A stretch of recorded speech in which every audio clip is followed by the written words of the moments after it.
In this lesson, we're going to learn about a new base for an exponential function, as well as a new base for a log function. So first, let's take a look at the exponential, base e. E is kind of like pi, where it's a symbol that represents a number. And the number that it represents is the limiting value of this function, which is approximately 2.718. Now, what limiting value means is it's kind of like an asymptote on a graph. It's a value that the e approaches when you use this formula.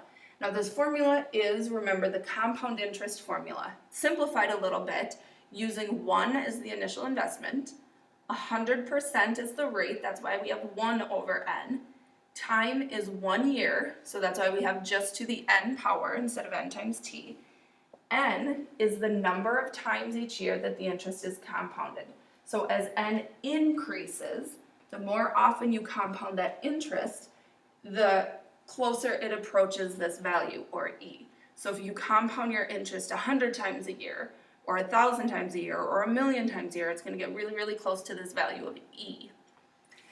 E, the inverse of e, for the log function is what's called the natural log of x. Now don't ask me why they put ln for natural log. It seems a little backwards. It's probably some other language than English.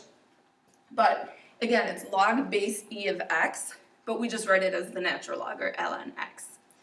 So the base e is another base of a log that your calculator will do. If you think back to, I think it was 7.3, and I said, your calculator only does log base 10. Well, it also does log base e, or the natural log. Two more formulas we're going to take a look at today as well. The first is a continuous interest formula. So simplifying this compound interest formula and replacing all of that we see up here with e turns into this formula, your principal times e to the RT power. A is your final amount, or your amount after time. P is the principal, or the initial amount you invest. R is your rate, and T is your time. And we're also going to take a look at this half-life formula. I'll get into that when we get to that example. So first, let's remind ourselves of a few properties that we already know and that still apply to our base e and our natural log. So our first is the inverse property, b to the log base b of x equals x, because the exponential base and the log base cancel. Our new property, e to the natural log of x, cancels, leaving you with x. So you can take a look through this list. You're familiar with these properties, and you're probably bored listening to me just talk now. So let's take a look at some examples applying some of those properties that we already know to a new base. So the property that I just finished talking about, e to the natural log, those two are inverses, so they cancel each other out, leaving us with 6 plus x. B, same thing, natural log of e, they have the same base, so they cancel each other out, leaving us with 2 over x.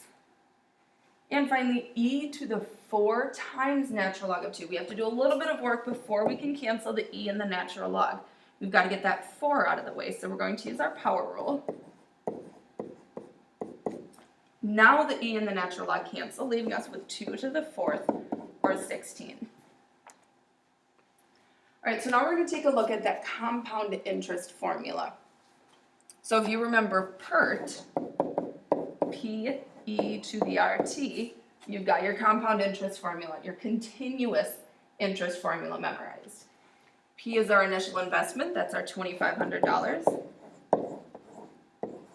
E is a number, not a variable, so we're never solving for E. E is approximately 2.718. R is our rate, turn that into a decimal, of course. T is our time, so 10 years, and we want to know what our investment will be worth. So you punch all of this into your calculator. You know how to multiply by 10, so you should be able to figure out that your exponent is actually 0.237575. Otherwise, if it's an odd number, multiplying by 8, you wouldn't be able to do in your head. Just make sure you put parentheses around your exponent when you type that in. And of course, for money, we round to the nearest penny. So I got $3,170.19. So now we're going to take a look at solving for time. Okay, so we've got that same formula. We're looking at it compounded continuously. So we've got our PERT formula. Substituting what we know. How long does it take for an investment to triple? Okay, we're going to come back to that because we don't actually have how much was invested or how much it's worth after time. At an interest rate of 6%, our variable is time, but we have two other variables, the P and the A as well. We don't know the principal, what it was invested, and we don't know how much it's worth. What we do know is the ratio of the investment to what it's worth, and that is 3 because our investment is tripling. So we can simplify this. If we invested $1, it would be worth $3. Now, just so you know that this will work with any two values that are tripled, think about it this way. Let's say we invested $2.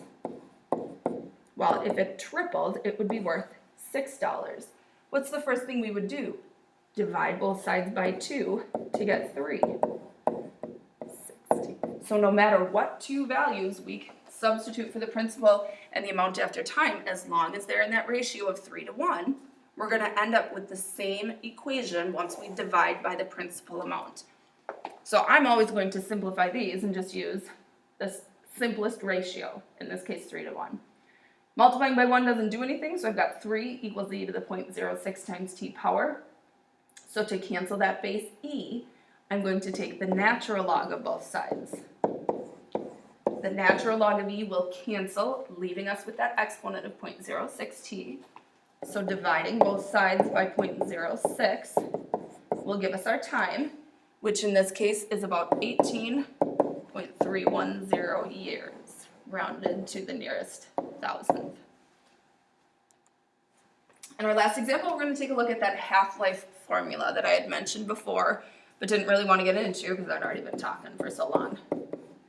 So let me remind you of what that formula looks like. And I'll explain all of the pieces now. So the first piece, n of t, that is function notation for the decay rate, the decay formula. N sub 0 is the initial amount. Anytime you have a sub 0, that means initial amount. E, again, is a number. K is the decay constant. And T is time. So in this case, if we are looking at a half-life, the decay rate is 1/2. So that answers our part A. Part B, we're going to use that to substitute into the formula to figure out time. Let me slide this up so you can see the formula again as I'm using it. So the first thing that we substitute is the sample is decaying to 1/10 of a gram. So that's the n of t, or the amount after time. Our initial amount was 1. Well, we're multiplying by it, so I'm not even going to bother substituting that in. Our decay rate is 1/2, and we're solving for time. So to start solving, we got to cancel that base e, so we're going to take the natural log of both sides. And dividing everything by -1/2, that will give us our time, which I got is about 4.605 years.